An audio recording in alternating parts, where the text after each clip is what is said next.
5 kg. I did it. 7.5 kg. Hello everyone, welcome back to my vlog. ಬೆಳಗ್ಗೆಯಿಂದನೇ ನಾನು ವ್ಲಾಗ್ನ ಶುರು ಮಾಡ್ತಾ ಇದ್ದೀನಿ. ಬ್ರೇಕ್ಫಾಸ್ಟ್ಗೆ ನಾವು ಒಂದು ಹೈ ಪ್ರೋಟೀನ್ ಸಲಾಡ್ ಮಾಡ್ಕೊಂಡಿದ್ವಿ.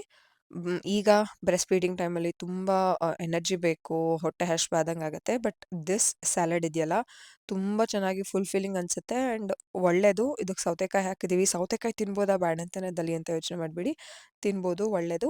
ಆ್ಯಂಡ್ ಇವತ್ತಿನ ಒಂದು ವ್ಲಾಗಲ್ಲಿ ನಾನು ತುಂಬ ಬಾಣಂತನದ ಬಗ್ಗೆ ಮಾತಾಡ್ತೀನಿ. ತುಂಬ ಮಿತ್ಸ್ ಇದೆ, ಅದು ತಿನ್ನಬಾರ್ದು, ಇದು ತಿನ್ನಬಾರ್ದು, ಆರೆಂಜ್ ತಿನ್ನಬಾರ್ದು, ನಿಂಬೆಹಣ್ಣು ತಿನ್ನಬಾರ್ದು, ಶೀತ ಆಗುತ್ತೆ, ಮಗುಗೆ ಹಾಲೆಲ್ಲ ಕೆಡತ್ತೆ, ಹುಳಿ ಆಗುತ್ತೆ, ಅದೇನೇನೋ ಇದೆ. ಅದೆಲ್ಲ ಏನೂ ಆಗಲ್ಲ, ಇಟ್ಸ್ ವೆರಿ ಗುಡ್. ಬ್ರೇಕ್ಫಾಸ್ಟ್ಗೆ ಇದನ್ನು ಮಾಡ್ಕೊಂಡಿದ್ವಾ, ಇದು ತುಂಬ ಒಳ್ಳೆಯದು, ಮಕ್ಳಿಗೂ ಕೊಡ್ಬೋದು. ಅತಿಥಿಗೆ ಕಾರ್ನ್ ಇರೋದ್ರಿಂದ ಇಷ್ಟ ಆಗುತ್ತೆ. ಬಟ್ ಅವರು ನಾವು ತಿನ್ನೋಂಗೆ ಅವ್ರು ತಿನ್ನಲ್ಲ, ಸ್ವಲ್ಪ ತಿಂತಾರೆ. ಸೊ ಅದಕ್ಕೋಸ್ಕರ ಅವ್ರಿಗೆ ಬೇರೆ ಒಂದು ಕಿಚಡಿ ಮಾಡಿಕೊಟ್ಟಿದ್ದೆ ಬ್ರೇಕ್ಫಾಸ್ಟ್ಗೆ. ಹಾಗೆಯೇ ನಾರ್ಮಲ್ ಡೇ. ಆ್ಯಂಡ್ ಇವತ್ತು ನಾವು ಇದಕ್ಕೆ ಹೋಗಿದ್ವಿ ಅಂತಂದರೆ, ಕುರುವಿ ಜಿಮ್ನ ಸ್ಟಾರ್ಟ್ ಮಾಡ್ತಿದ್ದಾರೆ. ಸೊ ಅದಕ್ಕೋಸ್ಕರ ಸ್ವಲ್ಪ ಶಾಪಿಂಗ್ ಇತ್ತು, ಅಲ್ಲಿಗೆ ಹೋಗಿದ್ವಿ. ಅದು ಏನು ಅಂತಲೇ ನಮ್ಗೆ ಗೊತ್ತಿಲ್ಲ ಕಂದ.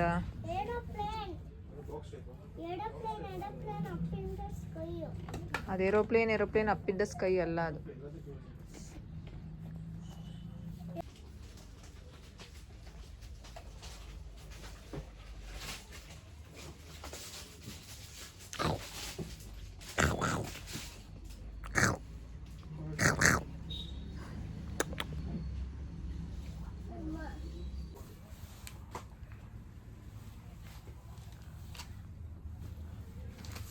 ಯಾವ್ದು better?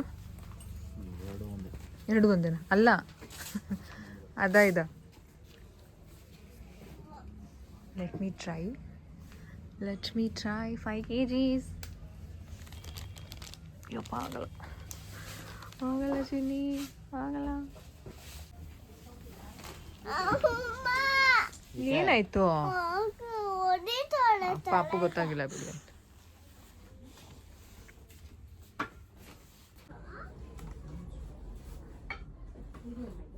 Kruvi, see? This is how you do, no? ಹಂಗಿತ್ತಾನೆ.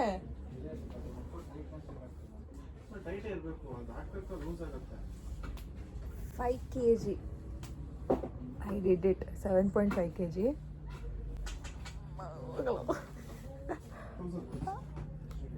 Gundi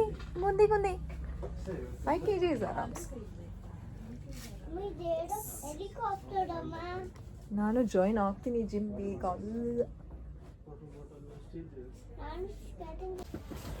ಇಲ್ಲಿ ಇಡ್ತೀನಿ ಇದನ್ನ. ಎತ್ತಿ ನೋಡೋಣ, ಎತ್ತಿ ಕೈಯಲ್ಲಿ, ಒಂದು ಕೈಯಲ್ಲಿ ಆಗತ್ತಾ? ಗುಡ್. 2.5 kg. ನನಗೂ ಜಿಮ್ಮಿಗೆ ಜಾಯ್ನ್ ಆಗಕ್ಕೆ ಇಷ್ಟ. ಬಟ್ ಕೃವಿ ಹೇಳೋದು, ನೀನು ಫಿಟ್ ಇದೆಯಾ, ಇವಾಗ ಏನೂ ಬೇಡ ಅಂತ. ಸೊ ನೋಡೋಣ, ಸ್ವಲ್ಪ ದಿನ ಆದಮೇಲೆ ಏನಾದರೂ ಟ್ರೈ ಮಾಡಿದ್ರೆ ಐ ವಿಲ್ ಟ್ರೈ ದ್ಯಾಟ್. ಬರ್ತಾ ಹಾಗೇನೆ ಅವಿಷ್ಕಾಗೆ ಒಂದು ಯಂತ್ರ ಹಾಕಿಸ್ಕೊಂಡು ಬಂದ್ವಿ. ತುಂಬ ರಚ್ಚೆ ಹಿಡಿತಾ ಇದ್ರು, ಊಟ ಬಿಟ್ಬಿಟ್ಟಿದ್ರು. ಅದಿತಿ ಥರನೇ ಅವ್ರಿಗೂ ಸಿಂಪ್ಟಮ್ಸ್. ಊಟ ಬಿಟ್ಟ ಅಂತಂದರೆ ಈ ರೀತಿ ಬಾಲಗ್ರಹ ಆದಾಗ ಊಟ ಬಿಟ್ಬಿಡ್ತಾರೆ, ಅದೇ ಹೇಳಿದ್ರು ಆಗಿದೆ ಅಂತ. ಸೊ ಯಂತ್ರ ಹಾಕಿಸ್ಕೊಂಡು ಮನೆಗೆ ಬಂದ್ವಿ. ಮಕ್ಕಳಿಗೆ ಈ ಥರ ಆಗ್ತಾನೇ ಇರುತ್ತೆ. ಐ ಥಿಂಕ್ ಒಂದು 3 ಇಯರ್ಸ್ವರೆಗೂ ಬಾಲಗ್ರಹ ಆಗೋದು, ದೃಷ್ಟಿ ಆಗೋದು. ನಾವು ಹೋಗೋದು ಏರೋಳ್ಳಿ ಕ್ರಾಸ್. ನಾನು ಲಾಸ್ಟ್ ಬ್ಲಾಗಲ್ಲೇ ಹೇಳಿದ್ದೀನಿ, ಅವರ ಡೀಟೇಲ್ಸ್ನೆಲ್ಲ ನಾನು ಒಂದು ವಿಡಿಯೋ ಮಾಡಿದ್ದೀನಿ. ಅದು ನೀವು ಚೆಕ್ ಮಾಡಿಲ್ಲ ಅಂತಂದರೆ ಲಿಂಕ್ ಕೊಟ್ಟಿರ್ತೀನಿ ಡಿಸ್ಕ್ರಿಪ್ಷನ್ ಬಾಕ್ಸಲ್ಲಿ, ಒಂದ್ಸಲ ಚೆಕ್ ಮಾಡಿ. ಅವರು ಕೈ ಮುಟ್ಟಿದ ತಕ್ಷಣ ಹೇಳಿಬಿಡ್ತಾರೆ ಏನಾಗಿದೆ ಅಂತ. ಸೊ ಎಷ್ಟು ಒಂಥರ ಮನೆಗೆ ಬಂದಿದ ತಕ್ಷಣವೇ ಸರಿ ಹೋಗ್ಬಿಡ್ತಾರೆ. ನಾನು ತುಂಬ ದಿನಗಳನ್ನ ನೋಡಲ್ಲ, ಒಂದು ದಿನದಲ್ಲೇ ನನಗೆ ಗೊತ್ತಾಗ್ಬಿಡುತ್ತೆ ಸಮಥಿಂಗ್ ಇಸ್ ಮಿಸ್ಸಿಂಗ್ ಅಂತ. ಸೊ ಊಟ ಬಿಟ್ಟರೆ ಸೊ ಇದೇ ರೀಸನ್ ಅಂತ ಗೊತ್ತಾಗುತ್ತೆ. 2 ಟೈಮ್ 3 ಟೈಮ್ ಒಂದು ದಿನದಲ್ಲಿ ಅಬ್ಸರ್ವ್ ಮಾಡಿ ನಾನು ಯಂತ್ರ ಹಾಕಿಸ್ಬಿಡ್ತೀನಿ. ಸೊ ಹಾಕಿಸ್ಕೊಂಡು ಬಂದು ಹಾಗೆಯೇ ಅದಿತಿಗಂತೂ ಎಳ್ನೀರಂದರೆ ತುಂಬ ಇಷ್ಟ. ಯಾವ ಟೈಮಲ್ಲಿ ಕೇಳಿದ್ರು ನಾವು ಇಲ್ಲ ಅಂತ ಹೇಳಲ್ಲ. ಯಾಕಂತಂದರೆ ನಾವು ಜ್ಯೂಸಸ್, ಈಗ ಕಾರ್ಬೋಹೈಡ್ರೇಟೆಡ್ ಡ್ರಿಂಕ್ಸ್ ಎಲ್ಲ ಬರುತ್ತಲ್ಲ, ಕೋಕೋ ಕೋಲಾ, ಪೆಪ್ಸಿ, ಅದೆಲ್ಲ ಯಾವುದೂ ಕೊಡಲ್ಲ. ಯಾವಾಗಲೋ ನಾವು ರೆಸ್ಟೋರೆಂಟ್ಗೆ ಹೋದಾಗೆಲ್ಲ ಕುಡಿದಾಗ ಒಂದು ಸಿಪ್ ಕುಡಿತಾರೆ. ಮಕ್ಳಿಗೆ ಇಷ್ಟ ಆಗುತ್ತೆ ಅಲ್ವಾ, ಅದು ಒಂಥರ ಅಡಿಕ್ಟಿವ್ ಥರ. ಕುಡಿತೀನಿ ಅಂತ ಕೇಳ್ತಾರೆ. ಸೊ ನಾವಂತೂ ಅದನ್ನೆಲ್ಲ ಕೊಡಲ್ಲ. ಆ್ಯಂಡ್ ಅವ್ರ ಮುಂದೆ ನಾವು ತುಂಬ ಸ್ಯಾಕ್ರಿಫೈಸಸ್ನ ಮಾಡಿಬಿಟ್ಟಿದ್ದೀವಿ ಜಂಕ್ ಫುಡ್ ವಿಚಾರದಲ್ಲಿ. ನಮಗೂ ತಿನ್ನಬೇಕು ಅಂತ ಅನ್ಸಿದ್ರು, ನಾವು ತಿಂದರೆ ಮಕ್ಕಳು ತಿಂತಾರೆ. We have to be a good model for children. So ಅದಕ್ಕೋಸ್ಕರ ನಾವು ತುಂಬ ಸ್ಯಾಕ್ರಿಫೈಸಸ್ನ ಮಾಡ್ತಿದ್ದೀವಿ. ಹಾಗಂತ ದೊಡ್ಡದೇನಲ್ಲ, ಬಟ್ ಸ್ಟಿಲ್ ಮಕ್ಳಿಗೋಸ್ಕರ ನಮಗೋಸ್ಕರ ಅದು ದೊಡ್ಡದೇ ಅಂತ ಅನ್ಸುತ್ತೆ. ಏನಕ್ಕಂತಂದ್ರೆ ನಾವೇನು ತಿಂತೀವೋ ಅವರು ಅದನ್ನೇ ತಿಂತಾರೆ. ಸೊ ನೋಡಿದ ತಕ್ಷಣ ಎಳ್ನೀರು ಕುಡಿತೀನಿ ಅಂತ ಹೇಳಿದ್ರು. ಸೊ ನನಗೂನು ಅದು ತುಂಬಾ ಒಳ್ಳೇದು ಎಳ್ನೀರು. ಬ್ರೆಸ್ಟ್ ಫೀಡಿಂಗ್ ಟೈಮಲ್ಲಿ ನಮಗೆ ಎನರ್ಜಿ ನೀಡುತ್ತೆ, ಎಲೆಕ್ಟ್ರೋಲೈಟ್ಸ್‌ನ ನೀಡುತ್ತೆ. ಜೊತೆಗೆ ಬ್ರೆಸ್ಟ್ ಮಿಲ್ಕ್ ಸಪ್ಲೈನೂ ಚೆನ್ನಾಗಿ ಮಾಡುತ್ತೆ. ಸೊ ನಾನು ಒಂದು ಎಳ್ನೀರು ಕುಡ್ಕೊಂಡು, ಅವರು ಕುಡಿದ್ರು, ಕೃವಿನೂ ಕುಡ್ಕೊಂಡು ಮನೆಗೆ ಬಂದ್ವಿ. ನೆಕ್ಸ್ಟ್ ಕ್ಲಿಪ್ಪಿಂಗ್ ನಾನು ಹಾಕ್ತಿರೋದು ಸಂಕ್ರಾಂತಿ ಹಬ್ಬದ ದಿನ ಮಾಡ್ಕೊಂಡಿದ್ದಂತಹ ವ್ಲಾಗ್. ಮನೆಯಲ್ಲಿ ನಾವು ಸಂಕ್ರಾಂತಿ ಹಬ್ಬದ ದಿನ ಕಡಲೆಕಾಯಿ, ಆಮೇಲೆ ಗೆಣಸು, ಆಮೇಲೆ ಅವರೆಕಾಯಿ ಎಲ್ಲ ಬೇಯಿಸಿರ್ತೀವಲ್ಲ, ಸೊ ಅವತ್ತಿನ ಕಂಪ್ಲೀಟ್ ಒಂದು ಅವಿಷ್ಕಾ ಮತ್ತೆ ಅದಿತಿಗೆ ನಾನು ಗೆಣಸನ್ನ ಯಾವ ರೀತಿ ಕೊಟ್ಟೆ ಅಂತ ನಿಮಗೆ ತೋರಿಸ್ತೀನಿ. ಅದಿತಿಗೆ ಅದೇ ರೀತಿ ನಾರ್ಮಲ್ ಆಗಿ ಗೆಣಸು ಕೊಟ್ರೆ ಅವ್ರು ತಿನ್ನಲ್ಲ, ಏನೋ ಒಂಥರ ಇಷ್ಟ ಆಗಲ್ಲ ಅಂತ ಹೇಳ್ತಾರೆ. ಅದಕ್ಕೋಸ್ಕರ ಏನು ಮಾಡಿದೆ ಅಂತಂದ್ರೆ ಬೇಳೆ ಮತ್ತೆ ಅಕ್ಕಿನ ಕುಕ್ಕರಲ್ಲಿ ಫಸ್ಟ್ ಚೆನ್ನಾಗಿ ಬೇಯಿಸ್ಕೊಂಡ್ಬಿಟ್ಟೆ, ಹೆಚ್ಚಿಗೆ ನೀರು ಹಾಕೊಂಡು. ಈ ರೀತಿ ಕಂಪ್ಲೀಟ್ ಮ್ಯಾಶ್ ಆದ್ಮೇಲೆ ಇವಾಗ ನಾವು ಮನೆಗೆ ಬೇಯಿಸ್ಕೊಂಡಿಟ್ಟಿದ್ದಂತಹ ಒಂದು ಗೆಣಸು, ಚಿಕ್ಕ ಗಾತ್ರದ ಗೆಣಸನ್ನ ತಗೊಳ್ತಾ ಇದ್ದೀನಿ. ಸೊ ಗೆಣಸು ತುಂಬಾ ಜನ ಕೊಡಲ್ಲ, ಅದರಿಂದ ಏನೋ ಎಳವಾಗತ್ತೆ ಅಂತ ಹೇಳ್ತಾರೆ, ಕಫ ಕಟ್ಟತ್ತೆ, ಏನೇನೋ ಮಿತ್ಸ್ ಇದೆ. ದಯವಿಟ್ಟು ನೀವು ಮಕ್ಕಳಿಗೆ ಗೆಣಸನ್ನ ಕೊಡಿ. ಯಾವಾಗಿಂದ ಕೊಡ್ಬೋದು ಅಂತಂದ್ರೆ 7 ಮಂತ್ಸಿಂದಾನೇ ನೀವು ಇದನ್ನ ನಾರ್ಮಲ್ ತರಕಾರಿ ಥರನೇ ಯೂಸ್ ಮಾಡ್ಬೋದು. ಈಗ ಆಲೂಗಡ್ಡೆ ಎಲ್ಲ ಹೇಗೆ ಯೂಸ್ ಮಾಡ್ತೀರಾ ಕಿಚಡಿಗಳಿಗೆ, ಕ್ಯಾರೆಟು, ಅದೇ ರೀತಿ ಗೆಣಸನ್ನೂ ಸಹ ಕೊಡ್ಬೋದು. ಈ ರೀತಿ ಹಾಕೊಂಡು ಚೆನ್ನಾಗಿ ಮ್ಯಾಶ್ ಮಾಡಿಕೊಂಡು ಮಿಕ್ಸ್ ಮಾಡಿಬಿಟ್ಟು ಇದಕ್ಕೆ ಸ್ವಲ್ಪ ತುಪ್ಪ, ಮೆಣಸಿನ ಪೌಡರು, ಒಂದು ಸ್ವಲ್ಪ ಉಪ್ಪು ಹಾಕ್ಕೊಳ್ಬೋದು. ಈ ಗೆಣಸನ್ನ ಬೇಯಿಸುವಾಗಲೇ ಉಪ್ಪು ಹಾಕ್ಕೊಂಡಿರ್ತೀವಿ ಅಲ್ವಾ, ಸೊ ಅದಕ್ಕೋಸ್ಕರ ನಾನು ಉಪ್ಪು ಎಕ್ಸ್ಟ್ರಾ ಏನು ಆ್ಯಡ್ ಮಾಡ್ತಿಲ್ಲ. ಮ್ಯಾಜಿಕ್ ಪೌಡರ್‌ನು ಹಾಕ್ಕೊಳ್ಬೋದು. ತುಂಬ ಚೆನ್ನಾಗಿರುತ್ತೆ ಈ ಒಂದು ಇದು. ನಾನು ಅದಿತಿಗೂ ಇದನ್ನೇ ಸೆಪರೇಟಾಗಿ ಒಂದು ಸ್ವಲ್ಪ ಅವ್ರಿಗೆ ಸ್ಪೈಸಸ್‌ನ ಹಾಕ್ಕೊಂಡು ಅದಿತಿಗೂ ಇದನ್ನೇ ತಿನ್ನಿಸ್ದೆ. ಇವಾಗ ಅಂತಂದ್ರೆ ಸಂಕ್ರಾಂತಿ ಹಬ್ಬದಲ್ಲಿ ಇದೆಲ್ಲ ತಿನ್ನಬೇಕು ಅಂತ ಹೇಳ್ತಾರೆ. ಯಾಕಂತಂದ್ರೆ ಇದೆಲ್ಲ ವರ್ಷದ ಮೊದಲ ಬೆಳೆ ಅಲ್ವಾ, ಆ್ಯಂಡ್ ಈ ಟೈಮಲ್ಲಿ ನಮ್ಮ ಚರ್ಮಕ್ಕೆ ಬೇಕಾಗಿರುವಂಥ ಎಲ್ಲ ಪ್ರಾಪರ್ಟೀಸ್ ಇದರಲ್ಲಿ ಇರುತ್ತೆ. ಸೊ ಅದಕ್ಕೋಸ್ಕರ ನಾವು ಇದನ್ನ ತಿನ್ನಲೇಬೇಕು. ಸೊ ಸಂಕ್ರಾಂತಿ ಹಬ್ಬದ ದಿನ ಅವ್ರಿಗೆ ಇದನ್ನೇ ಪ್ಲಾನ್ ಮಾಡ್ಕೊಂಡಿದ್ದೆ. ಆ್ಯಂಡ್ ಸ್ನ್ಯಾಕ್‌ಗೂ ಸಹ ನಾನು ಈ ಒಂದು ಗೆಣಸು ಪ್ಯೂರಿನೇ ಕೊಟ್ಟಿದ್ದೀನಿ. ಅದ್ರ ಒಂದು ರೆಸಿಪಿನೂ ಇದೇ ವಿಡಿಯೋದಲ್ಲಿ ತೋರಿಸ್ತೀನಿ. ವಿಡಿಯೋನ ಕಂಪ್ಲೀಟ್ ಆಗಿ ನೋಡಿ.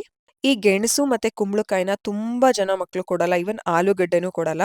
ಅದು ಕಂಪ್ಲೀಟ್ ಮೆತ್ತಾಗಿರುತ್ತೆ. ಟ್ರೈ ಮಾಡಿ ಕೊಡಿ. ಇದರಿಂದ ಏನೂ ಕೋಲ್ಡ್ ಆಗಲ್ಲ. ಈ ರೀತಿ ಆದ್ಮೇಲೆ ಒಂದು ಸ್ವಲ್ಪ ತುಪ್ಪ ಹಾಕ್ಕೊಳ್ತಾ ಇದ್ದೀನಿ. ಇದನ್ನ ಅದಿತಿಗೂ ಕೊಡ್ತಾ ಇದ್ದೀನಿ ಆ್ಯಂಡ್ ಅವಿಷ್ಕುಗೂನು. ದೊಡ್ಡ ಮಕ್ಳಿಗೂನು ಕೊಡ್ಬೋದು. ಅಂತಂದ್ರೆ ಟಾಡ್ಲರ್ಸ್ ಏನಂತ ಏನ್ ಹೇಳ್ತೀವಿ, 2 ವರ್ಷ ಆದ್ಮೇಲೆ ಮಕ್ಳಿಗೂನು ಕೊಡ್ಬೋದು. ಇದರಿಂದ ಅವ್ರಿಗೂ ಒಳ್ಳೇದು. ಒಳ್ಳೆ ಪ್ರಾಪರ್ಟೀಸ್ ಇದೆ. ಇದರಿಂದ ಏನ್ ಬೆನಿಫಿಟ್ಸ್ ಇದೆ ಅಂತ ಹೇಳ್ತೀನಿ. ಇವಾಗ ಇಬ್ರಿಗೂನು ಡಿವೈಡ್ ಮಾಡ್ಕೊಂಡೆ. ಅವಿಷ್ಕಾ ತುಂಬಾ ಕಡಿಮೆ ಕ್ವಾಂಟಿಟಿ ತಿಂತಾರೆ. ಅದಿತಿಗೆ ಇವಾಗ ತಿನ್ನಿಸ್ತಾ ಇದ್ದೀನಿ. ಚೂರು ಬಿಸಿ ಅಷ್ಟೇ. ತೊಸ್ಟಿಕ್ರು ಇತ್ತಂತೆ. ತೊಸ್ಟಿಕ್ರುಗೆ ತುಂಬ ಬಾಯಾರಿಕೆ. ಬಾಯಾರಿಕೆ ಅಂದ್ರೆ ಏನಪ್ಪ?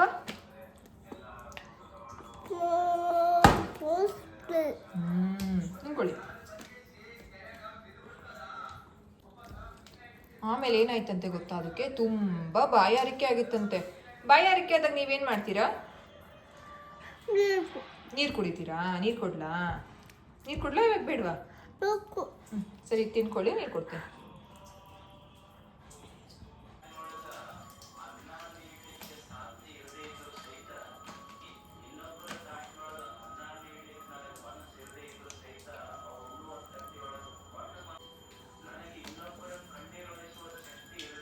ನುಂಕೊಬೇಕು ಬಾಯಲ್ಲಿರೋದನ್ನ. ಏಯ್ ಕೊಳೋ ಕೊಳೋ.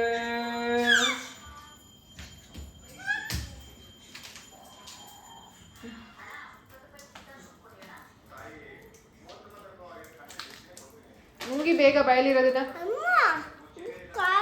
ಅಷ್ಟೇ. ಅದು ಪಾಪುಗೆ ನಿಮ್ದಿಷ್ಟು ಇಷ್ಟು ನುಂಕೊಂಡ್ಬಿಡು ಬೇಗ.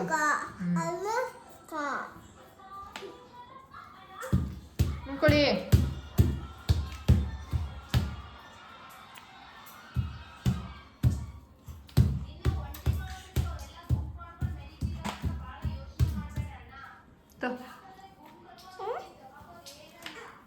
ನುಂಗಿ. ನಿಧಾನ ನಿಧಾನ, ಮಗು ಇದೆ. ನುಂಗಿ ಬೇಗ.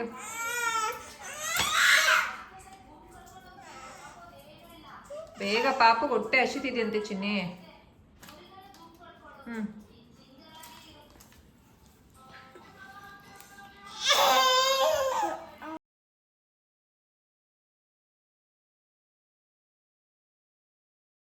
ಇಬ್ರಿಗೂನು ತಿನ್ಸಾಯ್ತು. ಇಬ್ರು ಎಂಜಾಯ್ ಮಾಡ್ಕೊಂಡು ತಿಂದ್ರು. ಈವ್ನಿಂಗ್ ನಾವು ದೇವಸ್ಥಾನಕ್ಕೆಲ್ಲ ಹೋಗಿದ್ದಾಗ ಈ ರೀತಿ ಹಸುಗಳನ್ನೆಲ್ಲ ಕಂಪ್ಲೀಟಾಗಿ ಒಂಥರ ಚೆನ್ನಾಗಿ ಅಲಂಕಾರ ಮಾಡಿ, ರೆಡಿ ಮಾಡ್ಕೊಂಡು ಕರ್ಕೊಂಡು ಹೋಗ್ತಿದ್ರು. ಅದಿತಿ ಮತ್ತೆ ನಾನು, ಕ್ರೂವಿ ಎಲ್ಲ ನಿಂತ್ಕೊಂಡು ಜಾಸ್ತಿ ನೋಡಿದ್ವಿ. ಅದಿತಿಗೆ ಇದೆಲ್ಲ ಇಷ್ಟ ಆಗುತ್ತೆ. ಅದಕ್ಕೋಸ್ಕರ ಮನೆಗೆ ಬಂದ್ಮೇಲೆ ಸ್ನ್ಯಾಕ್‌ಗೆ ನಾನು ಅವಿಷ್ಕಂಗೆ ಈ ಪ್ಯೂರಿನ ಕೊಡ್ತಿದ್ದೀನಿ. ಅದಿತಿಗೆ ಮಧ್ಯಾಹ್ನ ಆಲ್ರೆಡಿ ಕೊಟ್ಟಿದ್ದೆಲ್ಲ ಕಡಲೆಕಾಯಿ ಎಲ್ಲ ತಿಂದಿದ್ರು. ಅವ್ರು ಕಡಲೆಕಾಯಿನ ಸ್ನ್ಯಾಕ್ ಆಗಿ ತಿಂದ್ರು. ಅವಿಷ್ಕಂಗೆ ಇದನ್ನ ಕೊಡ್ತಾ ಇದ್ದೀನಿ. ಗೆಣಸು ಕೊಟ್ರೆ ಏನೇನೆಲ್ಲ ಒಳ್ಳೇದು, ಏನ್ ಬೆನಿಫಿಟ್ಸ್ ಇದೆ ಅಂತಂದ್ರೆ, ಗೆಣಸಲ್ಲಿ ವೈಟಮಿನ್ ಎ ಜಾಸ್ತಿ ಇರುತ್ತೆ. ಮಕ್ಕಳಿಗೆ ಇಮ್ಯುನಿಟಿನ ಚೆನ್ನಾಗಿ ಡೆವಲಪ್ ಮಾಡುತ್ತೆ. ಅಂಡ್ ಆಲ್ಸೋ ಇದರಲ್ಲಿ ಫೈಬರ್ ಜಾಸ್ತಿ ಇರೋದ್ರಿಂದ ಡೈಜೆಷನ್ ಚೆನ್ನಾಗಾಗತ್ತೆ. ಪಾಟಿ ಪ್ರಾಬ್ಲಮ್ ಎಲ್ಲ ಏನೂ ಆಗಲ್ಲ. ಕಾನ್‌ಸ್ಟಿಪೇಷನ್ ಎಲ್ಲ ಏನೂ ಆಗಲ್ಲ. ಆಂಡ್ ನೆಕ್ಸ್ಟ್ ಇದರಲ್ಲಿ ವೈಟಮಿನ್ ಬಿ6 ಜಾಸ್ತಿ ಇರುತ್ತೆ. ನೀವೇನಾದ್ರೂ ನಾನ್ ವೆಜಿಟೇರಿಯನ್ ಅಲ್ಲ, ಬರೀ ವೆಜಿಟೇರಿಯನ್ಸ್ ಫುಡ್‌ನ ಮಾತ್ರ ತಿಂತೀರಾ ಅಂತಂದ್ರೆ, ದಯವಿಟ್ಟು ನಿಮ್ಮ ಮಕ್ಕಳ ಒಂದು ಡಯಟಲ್ಲಿ ಇದನ್ನ ಇನ್ಕ್ಲೂಡ್ ಮಾಡಿ. ಹೇಗೆ ನೀವು ಕ್ಯಾರೆಟು, ಆಲೂಗೆಡ್ಡೆ ಎಲ್ಲ ಪ್ಲಾನ್ ಮಾಡ್ತೀರಾ, ಆಲೂಗೆಡ್ಡೆ ಸ್ವಲ್ಪ ಜನ ಕೊಡಲ್ಲ, but still I am telling ಬೇರೆ ತರಕಾರಿಗಳನ್ನ ಯಾವ ರೀತಿ ಪ್ಲಾನ್ ಮಾಡ್ತೀರಾ, ಗೆಣಸನ್ನು ನೀವು ದಯವಿಟ್ಟು ಪ್ಲಾನ್ ಮಾಡಿ. ಈ ರೀತಿ ಚೆನ್ನಾಗಿ ಮ್ಯಾಶ್ ಮಾಡ್ಕೊಂಡ್ಮೇಲೆ ಒಂದು ಸ್ವಲ್ಪ ಬಿಸಿ ನೀರನ್ನ ಹಾಕೊಂಡು ಕ್ಲೀನಾಗಿ ಪ್ಯೂರಿ ಫಾರ್ಮ್‌ಗೆ ಇದನ್ನ ತರಬೇಕಾಗುತ್ತೆ. ಈಗ ಕಲಿಸ್ಕೊಳ್ಳುವಾಗ ತುಂಬಾ ಗಟ್ಟಿ ಅಂತ ಅನ್ನಿಸ್ಬೋದು. ಯೆಸ್, ಇವಾಗ ಮಾತ್ರ ಗಟ್ಟಿ ಇರಬೇಕು.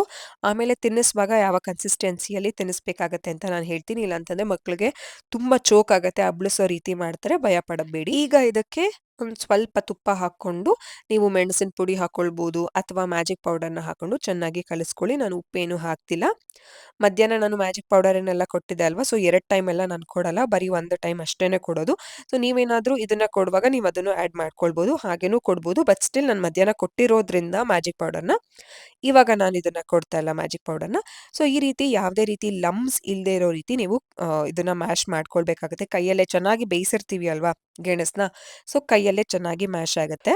ಕನ್ಸಲ್ಟೇಷನ್ಸ್‌ನ ತಗೊಂಡಾಗ ಫುಡ್ ರಿಲೇಟೆಡ್ ಕನ್ಸಲ್ಟೇಷನ್ಸ್‌ನ ತಗೊಂಡಾಗ ಗೆಣಸನ್ನು ಕೊಡ್ಬೋದು ಅಂತಂದ್ರೆ ತುಂಬಾ ಅಮ್ಮಂದಿರು ಶಾಕ್ ಆಗಿದ್ದಾರೆ. ಹೌದಾ! ನಾವ್ ಯಾವತ್ತೂ ಇದನ್ನೆಲ್ಲ ಕೊಟ್ಟೇ ಇಲ್ಲ ಅಂತ. ಟು ಬಿ ಫ್ರಾಂಕ್ ಕುಂಬಳಕಾಯಿ ಮತ್ತೆ ಈ ಗೆಣಸನ್ನ ಕೊಡೋದಕ್ಕೆ ತುಂಬಾ ಭಯ ಪಡ್ತಾರೆ. ಏನೇನೋ ಆಗ್ಬಿಡುತ್ತೆ ಅಂತ. ಏನೂ ಆಗಲ್ಲ. It's trial and tested. ಇದರಲ್ಲಿ ನಾನು ಇನ್ನೊಂದು ರೆಸಿಪಿ ಸಹ ಮಾಡಿದ್ದೀನಿ. ಈಸಿಯಾಗಿ ಚಿಪ್ಸ್ ಹೇಗೆ ಮಾಡ್ಕೊಡೋದು ಅಂತ. ಅದನ್ನು ತೋರಿಸ್ತೀನಿ. ಮರಗೆಣಸು ಆಂಡ್ ನಾರ್ಮಲ್ ಈ ಸ್ವೀಟ್ ಗೆಣಸಲ್ಲಿ ನಾನು ನಿಮ್ಗೆ ಅದರ ಲಿಂಕ್ ಕೊಟ್ಟಿರ್ತೀನಿ ಡಿಸ್ಕ್ರಿಪ್ಷನ್ ಬಾಕ್ಸಲ್ಲಿ, ಚೆಕ್ ಮಾಡಿ. ಕನ್ಸಿಸ್ಟೆನ್ಸಿ ಯಾವ ರೀತಿ ಇರಬೇಕು ಗೊತ್ತಾ? ಮಗುಗೆ ತಿನ್ನಿಸುವಾಗ ಸ್ವಲ್ಪ ತೆಳು ಮಾಡ್ಕೊಂಡು ತಿನ್ನಿಸ್ತಾ ಹೋಗ್ಬೇಕು. ಮಧ್ಯ ಮಧ್ಯ ನೀರು ಕೊಡಬೇಕು. ಇಲ್ಲ ಅಂತಂದ್ರೆ ಮಗು ಅಬ್ಳಿಸತ್ತೆ, ಒಂಥರ ಹಿಡ್ಕೊಂಡಂಗೆ ಆಗುತ್ತೆ ಗಂಟ್ಲಲ್ಲೆಲ್ಲ. ಸೊ ದಯವಿಟ್ಟು ಕೊಡುವಾಗ ನೀರು ಕೊಡಿ. ತುಂಬಾ ಒಳ್ಳೆಯದು. ನೀವು ಮಕ್ಕಳಿಗೆ ತುಂಬಾ ನ್ಯೂಟ್ರಿಷಿಯಸ್ ಇರುವಂತಹ ಒಂದು ಆಹಾರನ ಕೊಡ್ತಿದ್ದೀರಾ. ಇದನ್ನ ನೀವು ಕೊಟ್ರೆ ಪ್ರತಿದಿನ ತುಂಬಾ ಒಳ್ಳೆಯದು. ಅಂಡ್ ಇದನ್ನ ನಾವು ಜಾನ್ವರಿಯಿಂದ ಒಂದು ಮಾರ್ಚ್‌ವರೆಗೂನು ತುಂಬಾ ಹೇರಳವಾಗೆ ಕೊಡ್ಬೋದು. ಅಂದ್ರೆ ತುಂಬಾ ಅತಿ ಏನು ಬೇಡ, ಲಿಮಿಟೆಡ್ ಆಗಿ ಕೊಡ್ಬೋದು. ಬಾಣಂತನ ಟೈಮಲ್ಲಿ ಈ ಮಿತ್ ಅಂತೂ ತುಂಬಾ ಜನ ಕೇಳಿರ್ತೀವಿ. ಅದೇನು ಅಂತಂದ್ರೆ ಆರೆಂಜ್‌ನ ತಿನ್ಬಾರ್ದು, ಶೀತ ಆಗುತ್ತೆ, ನಿಂಬೆಹಣ್ಣನ್ನ ತಿನ್ಬಾರ್ದು, ಚಿತ್ರಾನ್ನ ತಿನ್ಬಾರ್ದು, ಜ್ಯೂಸ್ ಕುಡಿಬಾರ್ದು. ಇದರಿಂದ ನಮ್ಗೆ ಏನೇನೋ ಆಗುತ್ತೆ, ಮಗು ಹಾಲು ಹುಳಿ ಆಗತ್ತೆ, ಆಮೇಲೆ ಶೀತ ಆಗತ್ತೆ. ಇದೆಲ್ಲ ಏನೂ ಇಲ್ಲ. ನೀವು ಎಷ್ಟು ನಿಂಬೆ ಹಣ್ಣಿನ ಜ್ಯೂಸ್ ಇರಬಹುದು, ಆರೆಂಜ್ ಜ್ಯೂಸ್‌ನ ಇರ್ಬೋದು ತಿಂತಿರೋ, ನಿಮ್ಗೆ ವೈಟಮಿನ್ ಸಿ ಜಾಸ್ತಿ ಸಿಗತ್ತೆ. ಇದರಿಂದ ಬ್ರೆಸ್ಟ್ ಮಿಲ್ಕ್‌ಗೂನು ಒಳ್ಳೇದು. ನಿಮಗೆ ಹಾರ್ಮೋನಲ್ ಇಂಬ್ಯಾಲೆನ್ಸ್ ಎಲ್ಲ ತುಂಬಾ ಚೆನ್ನಾಗಿ ಅಂದ್ರೆ ಬ್ಯಾಲೆನ್ಸ್ ಆಗತ್ತೆ. ಜೊತೆಗೆ ಈ ಟೈಮಲ್ಲಿ ಬೇಕಾಗಿರೋದು ವೈಟಮಿನ್ ಸಿ. ನಾನಂತೂ ಅಂದ್ರೆ ಪೀರಿಯಡ್ಸ್ ನಿಮ್ಗೆ ಗೊತ್ತು, 1 ಮಂತ್ಸ್‌ಗೆನೆ ಸ್ಟಾರ್ಟ್ ಆಗೋಯ್ತಲ್ವಾ? ಸೊ ಅವಾಗ್ಲಿಂದಾನೇ ನನಗೆ ಪ್ರತಿ ಮಂತ್ ನನ್ನ ಪೀರಿಯಡ್ ಏನಾಗುತ್ತೆ ಅವಾಗ ನಂಗೆ ನಿಂಬೆ ಜ್ಯೂಸ್ ಇರ್ಲೇಬೇಕು. ಹೊಟ್ಟೆ ನೋವು ತುಂಬಾ ಬರುತ್ತೆ. ಆ ಕ್ರಾಂಪ್ ಸಹ ಕಡಿಮೆ ಆಗತ್ತೆ. ಈ ಟೈಮಲ್ಲಿ ಬ್ರೆಸ್ಟ್ ಮಿಲ್ಕ್ ಎಲ್ಲ ತುಂಬಾ ಕಡಿಮೆ ಆಗತ್ತೆ. ಅದಕ್ಕೂನು ಇದು ಸಹಾಯ ಆಗುತ್ತೆ. ನಾನಂತೂ ನಿಂಬೆಹಣ್ಣು ಜ್ಯೂಸ್ ಇಲ್ದೇ ಇರಲ್ಲ. ವಾರದಲ್ಲಿ ಇಲ್ಲ ಅಂದ್ರೂ 2ರಿಂದ 3 ಸಲ ಕುಡಿತಾನೆ ಇರ್ತೀನಿ. ತುಂಬಾ ಒಳ್ಳೇದು. ಇವತ್ತು ಯಾಕೋ ಕುಡಿಬೇಕು ಅಂತ ಅನಿಸ್ತು. ಕ್ರುವಿಗೆ ಹೇಳಿದ್ಕೆ ಅವ್ರು ಮಾಡ್ಕೊಡ್ತಿದ್ರು. ಏನ್ ಗೊತ್ತಾ? ತುಂಬಾ ಮಿತ್‌ಗಳಿದೆ ಈ ಒಂದು ಬಾಣಂತನದ ವಿಷಯದಲ್ಲಿ. ಬಟ್ ನಿಂಬೆಹಣ್ಣು, ಆರೆಂಜಸ್‌ನ ತಿನ್ನೋದ್ರಿಂದ ಏನೂ ಆಗಲ್ಲ. ನೀವು ಟ್ರೈ ಮಾಡಿ. ಇದರಿಂದ ಕೋಲ್ಡ್ ಅಂತೂ ಆಗಲ್ಲ. ಪ್ಲೀಸ್ ಕಾಮೆಂಟಲ್ಲಿ ಕೇಳ್ಬಿಡಿ ಕೋಲ್ಡ್ ಆಗಲ್ವಾ ಅಂತ. ಇಲ್ಲ, ಏನೂ ಆಗಲ್ಲ. You can definitely try. ನಿಮ್ಮ ಮಕ್ಳಿಗೂನು ಕೊಡ್ಬೋದು. ಇದರಿಂದ ಇಮ್ಯುನಿಟಿನೂ ಸಹ ಚೆನ್ನಾಗಿ ಡೆವಲಪ್ ಆಗುತ್ತೆ. ನೆಕ್ಸ್ಟ್ ವ್ಲಾಗಲ್ಲಿ ಸಿಗೋಣ. ಬಾಯ್. ಸಬ್ಸ್ಕ್ರೈಬ್ ಮಾಡ್ಕೊಳ್ಳಿ.